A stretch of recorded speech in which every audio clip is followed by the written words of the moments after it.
The Jim Weatherly's hit for Gladys Knight and the Pips was originally titled Midnight Plane to Houston.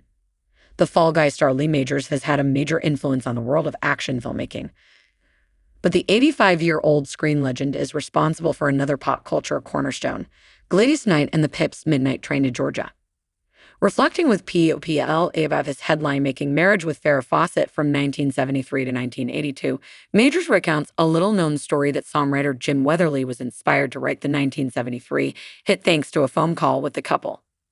I had a friend that I'd play flag football with on the weekends, back when I was trying to get in the business, says the $6 million man star. Weatherly, who died in 2021 at age 77, was an all-star University of Mississippi quarterback before becoming a prolific songwriter. One day he called the house, recalls Majors. I don't know whether I or Farrah answered, but I think I said, she's taking the midnight flight to Houston, and was a true statement. A few weeks later, the actor continues, Weatherly arrived at the couple's Los Angeles home. He had his guitar with him and he played that song. He called it Midnight Plane to Houston, and it's on an album that he put out in 1973.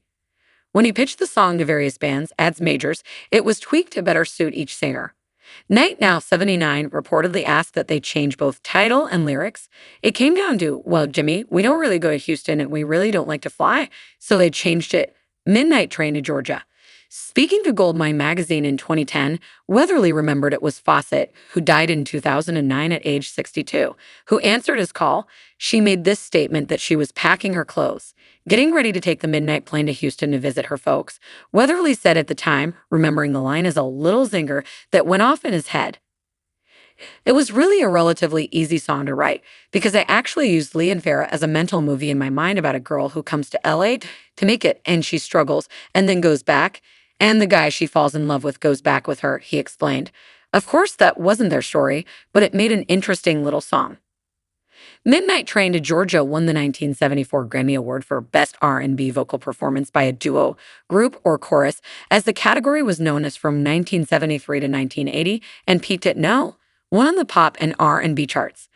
It was inducted into the Grammy Hall of Fame in 1999. Majors, who in April celebrated his 85th birthday and 61 years in this business, as he tells POPLA, has been married to his current wife, Faith, since 2002.